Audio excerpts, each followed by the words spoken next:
Hi, my name is Kylie, and I'm here today to talk to you about my rhetorical analysis of the academic discourse of psychology. For those who don't know, psychology is a huge field that involves the study of the mind and behavior. The academic discourse of psychology has maintained a tradition in communicating empirical research based on rhetorical strategies of formality in order to contribute new information in particular fields. Walsh, 2015. These empirical studies allow researchers to develop hypotheses, test them, and discuss the results in an objective fashion. Ultimately, psychologists craft a well-formulated argument, then transforming it into scientific theories that are highly valued in the discipline, especially among other professional colleagues, such as clinicians. First, I want to talk to you about the structure of empirical research articles in psychology. All published research uses the APA formatting. Now, included in APA are really important sections. These include a title, authors, an abstract, introduction, methods, results, discussion, and references. Each one of these sections are extremely important. And among these sections, there can also be subsections that help further the information that's needed in order to explain the research that's happening. While the title of an article is meant to be informative, it's the abstract where an important summary of the research allows a reader to quickly have a grasp of what the research is about and whether it's an article they wish to continue reading. Keywords after an abstract can also be used in the same way.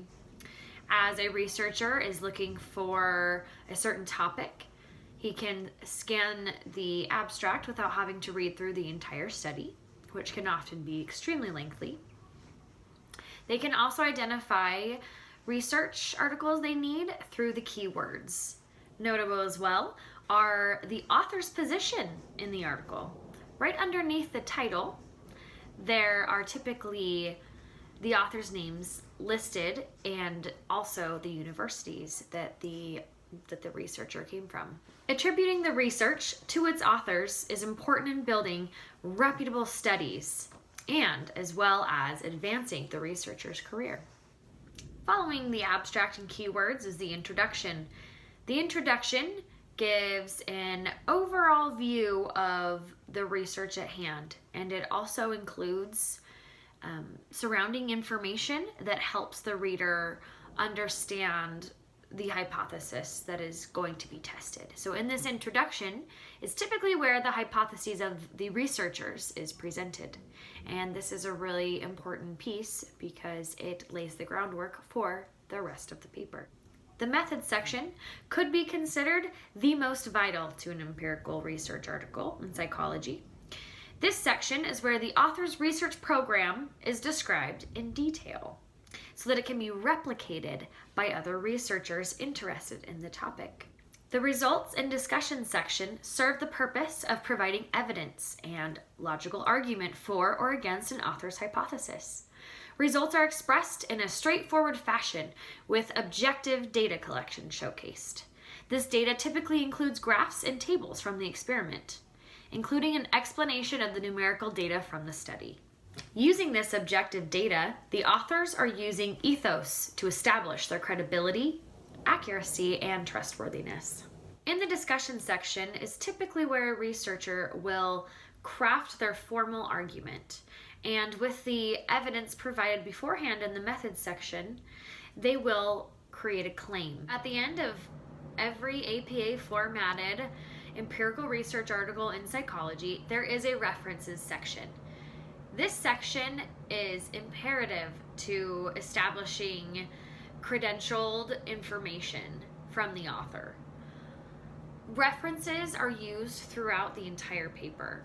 So as the researcher explains the background information and the study they are purporting, including references from other credentialed researchers is an important piece in establishing their own credibility in their research. Without a references section, the author could be claiming all kinds of funny things.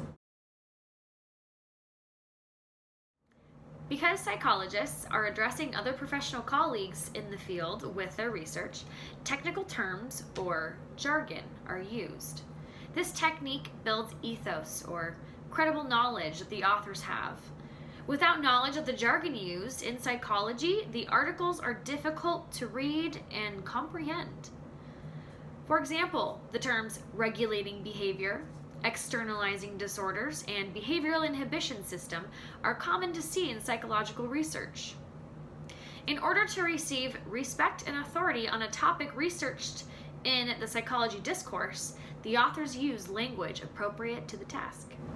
In conclusion, the ultimate goal of a psychologist is to have their findings published and to advance the knowledge in a certain topic or field in psychology. Important to understand here then is an author's use of ethos in establishing that credibility in his or her work, creating a logical, structured, and consistent argument in an appeal to logos, and how both of these strategies can lead an author to successfully appeal to their audience using pathos. Not only are these rhetorical strategies used, but the structure and format in APA is used in all empirical research. This is important to establish that consistency in formal logic in order to appeal to the audience with credible authors and credible information.